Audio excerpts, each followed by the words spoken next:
Welcome back, everyone, and thank you so much for stopping by once again.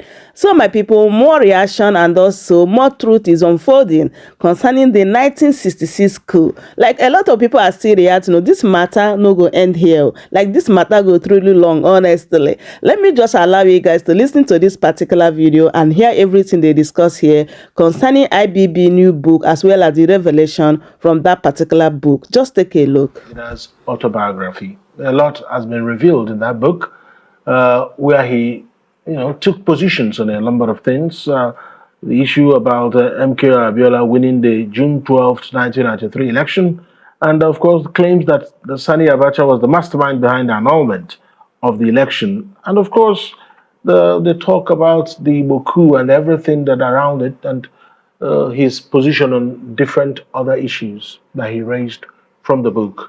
So joining us virtually to actually give us his own side of this is Chukwuma Ephraim Okenwa. He is the Executive Director, Lead Network Africa. He joins us virtually this afternoon from Abuja. Thank you, Chukwuma Ephraim Okenwa, for joining me this afternoon. It's my pleasure. All right, so the book is out. Well, they say, all right, he should write a book. The book is out. So there's now a lot of noise about the book. Or maybe former President Babangida shouldn't have written one. Which would you have preferred? Him not writing one or him writing it? I think he just did the needful. It is expected, like one that is a significant part of Nigeria history. You can't write, history will not be complete as a nation without talking about our own very IBP. And I would also say that he did not disappoint because he came out well, came out strong, and looked like what we can expect from an IBP. Nothing short of expectation. It's been able to engineer the much needed debates on key issues, key historical issues that has helped, to shape the current day Nigeria, whether it has to do with issue of Coup, right, with the military, and then even to the most significant war that has shaping modern day history. The conversations are still there. To now also like issue around electoral integrity and the things that play behind the scene as long as power is concerned. Someone would wonder why he would be blaming Abacha, why in the real sense he was the president as at that time, right? But these are the realities, But admittably, he said, well, I take the responsibility, but ordinarily, I probably wouldn't have taken that part. All right. I mean, he had a lot to say, but some other people are saying that a lot of the people is blaming, or he blamed in the book, are no longer here to speak for themselves, especially the issue of Abacha, which has drawn very strong response from Abacha's family. They're saying that IBB or former President Babangida is a coward for saying all that about their father now that he's no longer here. That could he have dared if he was still around? Well, certainly not. You wouldn't say that under a military ruler, a military head of state. You and I knows the implication, right? Perhaps this was the right time to speak. Unfortunately, Abacha is not here, but I also would think that from the way he made his position, right? Clearly saying, well, I take responsibility the fact that I was cancelled anyways, but, this wouldn't have been my position if not for the influence of an Abacha, right? And it's not something that is entirely strange when you talk about power politics, within the corridor of power, right? Sometimes leaders could serve as figurehead, where you have like influencers all around the seat of power. But of course, everything, all the buck starts and stops at the table of the leader. And at this point, he can, of course, absorb himself of the blame. He's taking responsibility. To what extent can we believe him will be entirely a function of how much of a person of integrity is he, right? But I should think that considering his age, right, and the long silence that has been associated with this person, as long as the polity is concerned, I think this is just a way of saying, maybe I had a good reason why I kept silent all this while. perhaps I was rehearsing how to speak, and indeed he's spoken and he's shaking everywhere. All right, so I think he and Obasanjo are the only military heads of states that have dared to write an autobiography, if my memory serves me right. I think currently they're the only ones that have one. I know Jonathan wrote, but he's a civilian. His own account is different. Well, I'm talking about those who played a part or were close to those who played the part from the first coup. I mean, he gave an account of how he observed from outside because he was a very young soldier at that time. So he didn't quite participate, but he saw. And he said that it wasn't an Igbo coup. But then there was a point he made that he didn't quite understand how those who planned the coup felt that they would accomplish the thing they set to accomplish because of how things were, how they thought they could accomplish everything by killing all those people that were killed. But then the key thing there is that he said it wasn't an Igbo coup. And the whole tag about that coup from even the BBC that gave it very heavy rotation, it was an Igbo coup. And that's the tag that coup has had. I mean, if you recall the Oputa panel, it was debated thoroughly at the Oputa panel why that coup took the tag Igbo coup, when indeed people from other ethnic nationalities also took part. That's exactly one of the things that happens with narratives, right? And you will recall that at this point of maybe when the war happened, right? We probably do not have much of strategic thinkers and communicators, those that can think at the long run to appreciate the implication of narratives, right? And so you have like the Nigeria part aided by a British government, bringing all of the arsenals in terms of strategic communication. And perhaps our leaders, especially those in the military and otherwise, never really saw the need to ensure that the right stories are put out there. And those trending stories is what eventually become history, and it now serves as a reference point, such that even the small child in the West and in the North is reminded that the Igbos started a war. But like I always tell people, I say, if the Yorubas and Hausas actually respected the Aburi code, right? Whatever thing that has happened pre-war, whether it's like, okay, the planned coup which failed, right? And then to the killing of some premiers, to the program in Jos, and then eventually there was an Aburi, to stop whatever thing that happened thereafter, and their code was not respected, and there were no like a kind of repercussions, for not respecting that accord. The international community watched and supervised almost like a genocide of a whole region, right? Which is really regrettable for whatever political reasons. And I think that even as now as we speak, there have not been any apologies. There have not been any efforts to help rebuild the Southeast.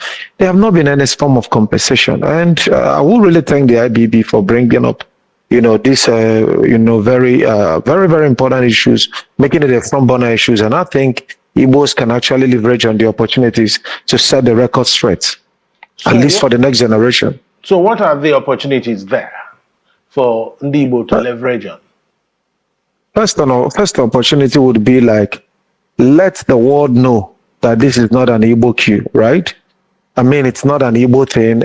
I mean, just that kind of narrative that has been pandered over decades. We stand to correct that. That should be like addressed at this particular point, right? Very, very important. And if we can leverage on this opportunity, I mean, somebody in the position of an IBB, right, coming up with this striking revelation, which I could tell you because over time when you look at the stories around the Nigeria Civil War, right, you've always have like opinions, counter opinions and all the rest. And now you have like somebody who is not coming from the Southeast, right, or perhaps that should have any interest why he should not side maybe certain regions over the Southeast, now coming to say, for crying out loud, let's tell ourselves the truth. So this is going to cost like a review of that war, who are really like the players. how much of Igbos, what were their intents, what was even the goal, right? If it were allegedly to install an Awolo, will it still really be like an Igbo queue, right? The Nigerian military, was it meant for every other person apart from those in the southeast? If it was for everybody, right, in Nigeria, and military men decided to carry on with that, why should anybody now want to target on a region, right? So we can leverage on this opportunity, to take a stand, what really happened. Number two, the very striking one about the election that was faulted, right? The election also that I don't know how many Igbo men actually now has been headed INEC, right? Or the electoral commissioners at that time. I know there was no INEC then. But that election that was overseen by Professor Iwu, right? Remain like it's been a reference, and IBB just confirmed that, right? So what does that tell you? Professor Humphrey, was you meant to say? Yes, Humphrey. Yes, it's okay. Yes, Professor Humphrey was right. So when it comes to like these narratives, also we've seen like about our region, it's always been associating us with the wrong things. Nobody remembers Igbos are meritorious. Nobody remembers that Igbos are standing. Nobody remembers that we are not giving into like certain sentiments that other region would. We can take a position and all of those things, while IBB is taking all of the credit for saying the truth, right? The real credit and the real MVP should also come to like Humphrey Wosu for daring, under military watch, to deliver such credible, free, fair, and credible elections, right? And that also like brings up that opportunity that Ndi Igbo now, we can also begin to like look inward, appreciate our Republican nature, right? See how to celebrate it and don't allow anybody, like we've seen regrettably in recent time in Igbo land, this issue of hero worship, right? Where somebody will just, customize the whole region, customize the whole people just for peanuts. Elders cannot speak up. I mean, these are the problems that we see. And if we can decide to be Republican as we are made, right, as we are naturally are, I am sure that we can actually distinguish ourselves, from every region because we are truly different. I must confirm that to you. Igbos have not been known for for hero worship, and this adoption of that strange culture has really impeded on our progress as a people. So at the end of the day, I'm sure you are expecting more autobiographies. We haven't heard from Gowon. We haven't heard from Abdulsalami Abubakar. We haven't heard from David Mark. Okay, and I think the one of Gowon may actually be the one that will either further unify Nigeria or eventually divide Nigeria because we know that, he has a lot to say, right? He has a lot to say. And people like us are actually wondering at 90 what perhaps is holding Gowon from doing the needful, right? Because the needful is, let's hear from the horse's mouth, right? What's your account of this story? And I think it's going to make all of the difference. But at this point, one of the things that nation, this is a call that IBB has made, is the need, for the nation to truly, have a history, everyone that, can rely on, right? Some of the things that has been handed over the years, as historical, as truths, it is really time to confront it, right?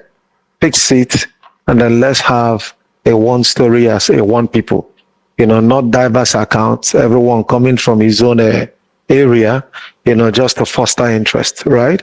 Even like what was called the World War, you've been able, like scholars has been able to unify, how it all started, what led to what, the major the causes of it. And it's quite commendable, a world war with different interests. Not to talk about one nation, right, with intra-war amongst itself, civil war. I mean, we should make bold to strengthen, the annals of history, so that, what should be done would be done.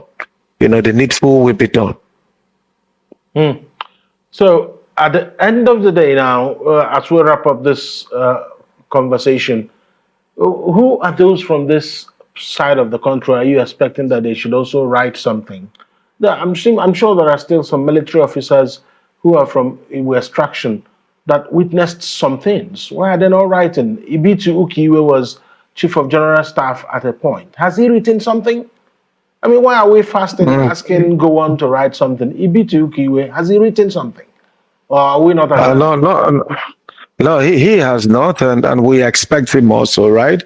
We expect him also, and perhaps, the problem sometimes when you see this gap could either be that the people involved may not even see the importance, or the region is not conscientizing them enough. And I think, now that you said this, some of us could take the initiative to insist that he do us that justice, right? Let's also have the Saudis narrative to the entire thing, right? But most importantly, all we just need at this point is the truth that sets the nation on the path of recovery, right? Enough from the confusion, like here and there, sharing divergent stories. When what is being referenced is actually one civil war that we've gone through, not many. So why should there be many accounts, right?